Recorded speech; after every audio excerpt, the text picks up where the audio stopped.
வணக்கம். Ambulance psycho Edappadi Palaniswami, AIADMK கிரிமினல்கள், எச்சை அரசியல் செய்யும் அதிமுக அப்படிங்கிறத பத்தி தான் நம்ம பேச போறோம். இது உங்களுக்கு தெரியும், கரூர்ல நேற்றைக்கு ஒரு ஆம்புலன்ஸ் உள்ள நுழைஞ்சுது. அப்ப எடப்பாடியினுடைய வருகைக்காக அங்க அந்த தொண்டர்கள்லாம் காத்துக்கிட்டு இருக்காங்க. ஆக்சுவல் மீட்டிங் ஆரம்பிக்கல. எடப்பாடி வராரு, அதுக்காக அதிமுக தொண்டர்கள்லாம் அது ஒரு அந்த ரோட்ல, அதாவது ரோட்டை அடைச்சிக்கிட்டு தெருமுனை கூட்டணும் வைங்களேன், பப்ளிக் மீட்டிங் கிடையாது. அந்த மாதிரி ஒரு சூழல்ல இருக்கும்போது ஒரு ஆம்புலன்ஸ் வருது. அந்த ஆம்புலன்ஸ் நெருங்கின உடனே இந்த அதிமுக கிரிமினல்கள் போயிட்டு அந்த டிரைவரை அடிச்சு அந்த வண்டி சாவியை பிடிங்கி வெளியே எரிஞ்சிட்டு, அதுல ஒரு ஊழியர் ஒருத்தவங்க இருந்திருக்காங்க, 7 மாத கர்ப்பிணி. அந்த அம்மாவையும் இவங்க கண்டமேனிக்கு பேசி அந்த அம்மாட்டையும் கலாட்டா பண்ணி ஒட்டுமொத்தமா அந்த 2 பேருக்குமே பயங்கரமான ஒரு வயலண்டான நடவடிக்கையில இவங்க ஈடுபட்டிருக்காங்க.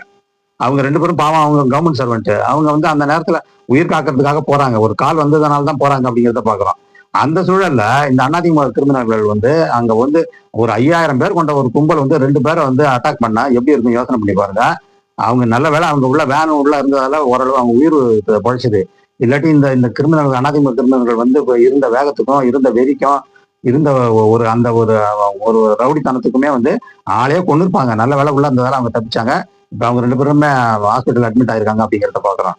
ஓகே, இப்ப இந்த நிகழ்ச்சி ஏதோ எதேச்சா நடந்த மாதிரியும் அந்த தொண்டர்கள்லாம் ஒரு உணர்ச்சி குவியல்ல பண்ண மாதிரியும் எல்லாம் நம்ம கடந்து போயிட முடியாது. ஏன்னா இதுக்கு ஒரு பிரசிடன்ஸ் இருக்கு. 2 நாளைக்கு முன்னாடி தான் எடப்பாடி பழனிசாமி வேற ஒரு மீட்டிங்ல வேலூர் பக்கத்துல ஒரு மீட்டிங்ல பேசும்போது, நான் போற எல்லா இடத்துக்கும் இந்த திமுக அரசாங்கம் 108 ஆம்புலன்ஸ் அனுப்பி என்னுடைய மீட்டிங்கை டிஸ்டர்ப் பண்றாங்க, அது வேணும்னு தான் செய்யறாங்க. அதனால இனிமே நான் மீட்டிங் நடக்கிற இடத்துல ஏதாவது இந்த மாதிரி ஒரு 108 ஆம்புலன்ஸ் வந்துச்சுன்னா அந்த ஓட்டுறதுக்கு டிரைவர் இருக்க மாட்டாரு, அந்த டிரைவரே அதுலயே அந்த அந்த வேன்லயே படுக்க வச்சிருவோம் நாங்க, அந்த மாதிரி எங்களால செய்ய முடியும் அப்படின்னு இவர் ஒரு கொலை மிரட்டல் விட்டாருங்கிறத பாக்குறோம். இந்த கொலை மிரட்டல் சம்பந்தமா நம்ம ஏற்கனவே ஒரு காணொலியும் போட்டிருக்கோம், நீங்க அதையும் பாருங்க. இப்ப இந்த மாதிரி சொன்னதால்தான் இந்த அதிமுக தொண்டர்கள் மற்றும் அதிமுகவினுடைய அடிவருடிகள் இல்ல கிரிமினல்கள்னே வச்சுக்கலாம். ஏன்னா இவங்க கிரிமினல்கள் தான். ஏன்னா ஏற்கனவே ஜெயா உயிரா இருக்கும்போது அவருக்கு எதிராக ஒரு வழக்குல அவருக்கு எதிராக தீர்ப்பு வந்திருக்கிறதுக்காகவே தர்மபுரியில 3 மாணவிகளை எரிச்சு கொண்ட கிரிமினல் தான் இவங்க. இவங்க நார்மலான பர்சன்ஸ் கிடையாது. கொஞ்சம் கூட ஒரு மெச்சூரிட்டி இல்லாத ஒரு கிரிமினல் தனம் வாய்ந்தவங்க தான் இவங்க அப்படிங்கிறத பாக்குறோம். கட்சி என்னமோ திராவிட கட்சின்னு தான் பேர். ஆனா இவங்களுடைய ரவுடித்தனத்தை எல்லாம் பாத்தீங்கன்னா நொந்து போயிடுவீங்க. ஸோ இப்போ அந்த மாதிரியான ஒரு ரவுடித்தனம் தான் நேற்றுக்கு நடந்தது அப்படிங்கிறத பாக்குறோம். ஆக இந்த ரவுடித்தனம் நடந்ததுக்கும் இந்த கலாட்டா, இந்த அவங்கள அட்டாக் பண்ணது அந்த 2 ஊழியர்களையும், இதுக்கு எல்லாமே எதேச்சா நடக்கல, ஆக்சிடென்டெல்லாம் நடக்கல, உணர்ச்சி வசப்பட்டு நடக்கல. இதுக்கு முதல் காரணம் இந்த ஆம்புலன்ஸ் சைக்கோ எடப்பாடி பழனிசாமி தான். நம்ம அவர் அப்படிதான் கூப்பிட்டாங்க. ஏன்னா ஒரு ஒரு 108 ஆம்புலன்ஸ் ஒரு உயிர் காக்கும் ஆம்புலன்ஸ் சர்வீஸை இவருடைய ஒரு அரசியல் எதிரி திமுகவை பழி தீர்க்கணுங்கிறதுக்காக வேண்டி அந்த ஒரு ஆம்புலன்ஸ் திட்டத்தையே ஒரு தனக்கு எதிர் திட்டமாக, தனக்கு எதிரியான திட்டமாக பாவிச்சு இவர் ஒரு அரசியல் பேசுறாருன்னா இவர் நம்ம எப்படி இவரை நார்மலா எடுக்க முடியும்? அதனாலதான் நம்ம அந்த கடுமையான டேர்மை நம்ம யூஸ் பண்றோம். நிச்சயமாக எடப்பாடி பழனிசாமி ஒரு ஆம்புலன்ஸ் சைக்கோ தான்ங்கிறதுல எந்த ஒரு மாற்றமும் இல்லை. சரி, இப்ப அவர் தான் சொல்லிட்டாரு. அப்ப இந்த தொண்டர்கள் என்ன பண்ணோம்? சரி, ஒரு 108 ஆம்புலன்ஸ் சர்வீஸ் ஆச்சு, அது உயிர் காக்கும் சர்வீஸ் ஆச்சு, அது பல நாட்டினுடைய பல மாநிலங்கள்லயும் அது முக்கியமா இருக்கு, தமிழ்நாட்டுல அது முக்கியமான ஒரு அம்சமாச்சு. ஒரு ஆபத்துல இருக்கிறவங்களுக்கு உதவி செய்யறதுக்கு தானே அந்த சர்வீஸே இயங்குது. அப்படி இருக்கும்போது நம்ம அதுல வரவங்களை நம்ம தலைவரே சொன்னாலும் நம்ம ஒரு பொறுமையா ஒரு மெச்சூர்டா நடந்து அவங்கள நம்ம கலாட்டம் பண்ணக்கூடாது, அவங்களுக்கு வழிவிடணுங்கிற ஒரு அடிப்படை புத்தி கூட இந்த அதிமுக கிரிமினல்களுக்கு இல்லை அப்படிங்கிறது தான் நமக்கு வேதனையான ஒரு விஷயம். ஏன்னா இவங்களுக்கு என்ன தெரியாதா என்ன? பிரதம மந்திரியே அந்த ஆம்புலன்ஸ் வழிவிடுறாருங்கிறத பாக்குறோம். முதல்வர் கூட ஆம்புலன்ஸ் வழிவிடுறாங்க. எல்லா எந்த கட்சி தலைவராக இருந்தாலும் எந்த மீட்டிங் நடந்திருந்தாலும் அந்த நேரத்துல 108 சர்வீஸ் வருதுனாலே ஆட்டோமேட்டிக்கா வழியை விடுவாங்க. வழியை விட்டுட்டு தான் அப்புறம் மீட்டிங்கை தொடர்றாங்கிறத பாக்குறோம். ஸோ இப்ப இந்த அடிப்படை அறிவு கூட இந்த அதிமுக கிரிமினல்களுக்கு இல்லைன்னா நம்ம இதை என்ன சொல்றது? இன்ஃபேக்ட் இப்ப அந்த 108 சர்வீஸ் வர்றது இவங்களுடைய இந்த மீட்டிங்ல ஒரு லேடிக்கு அவங்க அன்கான்சியஸ் ஆயிட்டாங்க. இவங்க மீட்டிங்காக வந்திருக்கிறாங்க. அந்த லேடி அந்த கும்பல்ல அவங்க அந்த நெரிசல் தாங்க முடியாம தான் அவங்க விழுந்திருக்கிறாங்க.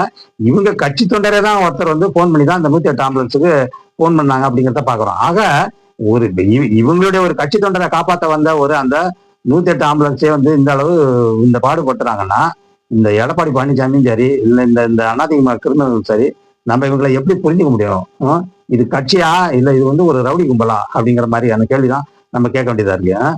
இப்ப அந்த 108 சர்வீஸை நெறிமுறைப்படுத்துங்கன்னு சொல்லுங்க, இல்ல ஒழுங்குபடுத்தி நடத்துங்கன்னு சொல்லுங்க, இல்ல இந்த மாதிரி நாங்க பர்மிஷன் வாங்கி மீட்டிங் நடத்தும் போது கொஞ்சம் ஓரமா போக சொல்லுங்க, அப்படி வேணா நீங்க கிரிட்டிசிசம் வைக்கலாமே ஒழிய ஒட்டுமொத்தமாவே இந்த சர்வீஸே வந்து மோசங்கிற மாதிரியும் இந்த சர்வீஸ் வந்து இவங்களுக்கு எதிராக தான் இயங்குதுங்கிற மாதிரி சொல்றதுங்கிறது வந்து ரொம்ப மோசமான ஒரு பண்பு.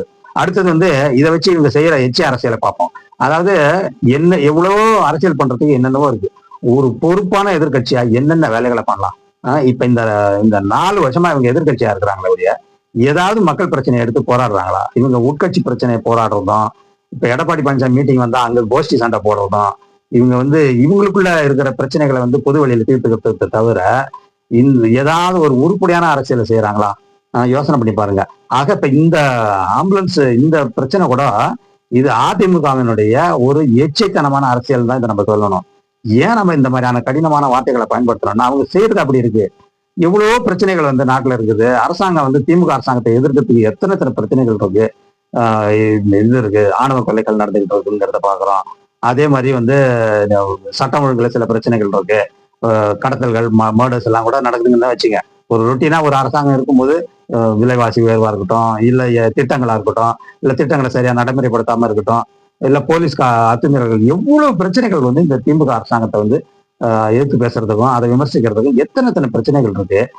இந்த அடிமைகள் வந்து இந்த அடிமைகளும் இந்த கிரிமினல்களும் இதெல்லாம் விட்டுட்டு ஒன்னுக்கும் உதவாது ஒரு சப்ப மேட்டர் இந்த 108 சர்வீஸுங்கிறது. அதுவும் வந்து மக்களுக்கான உதவி செய்யக்கூடிய ஒரு சமாச்சாரம். அது ஒரு நார்மலான சமாச்சாரமா இருந்தாலும் பரவாயில்ல. அது வந்து ஒரு உயிர் காக்கும் சேவை. அது அந்த சேவை எவ்வளவு முக்கியம். அது வந்து யாராவது தானா பழா வந்து போவாங்களா? 108 சர்வீஸ் எடுத்துட்டு எடப்பாடி மீட்டிங் பேசுறாரு, அந்த மீட்டிங் நடுவில் கொண்ட விடுங்கன்னு யாராவது செய்வாங்களா? அறிவு இருக்கா இவங்களுக்கெல்லாம்? எடப்பாடி பழனிசாமி தான் அறிவு இருக்கா? இல்ல அதிமுகவுக்கு தான் கொஞ்சமாவது மண்டையில மூளை இருக்கா?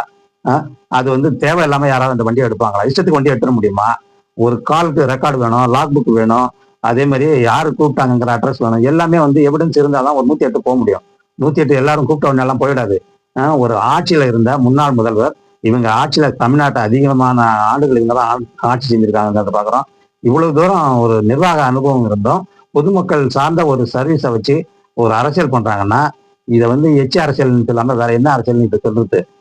இந்த தொண்டர்கள் என்று சொல்லப்படுகிற இந்த அடிமைகள் வந்து அவங்க பிஹேவியர் நீங்க பாத்துருந்தீங்கன்னா தெரியும். அந்த விஷுவல்ல அவ்வளவு மோசமா அடிக்கடிக்க ஓடுறதும், அவங்கள இது பண்றதும், அந்த சாவியத்துக்கு வெளியே அறிவித்தோம், வண்டியை பேனட்டை பிடிச்சி ஆட்டுறதும், உள்ள இருக்கிற அந்த தொண்டர்கள் 2 பேர் தான் அதுல அந்த அட்டெண்டன்ட்டும் அந்த டிரைவரும் அவங்களை எந்த அளவு பயமுறுத்தி இவங்க அட்டகாசம் பண்ணாங்க அப்படிங்கிறத நம்ம பாக்குறோம்.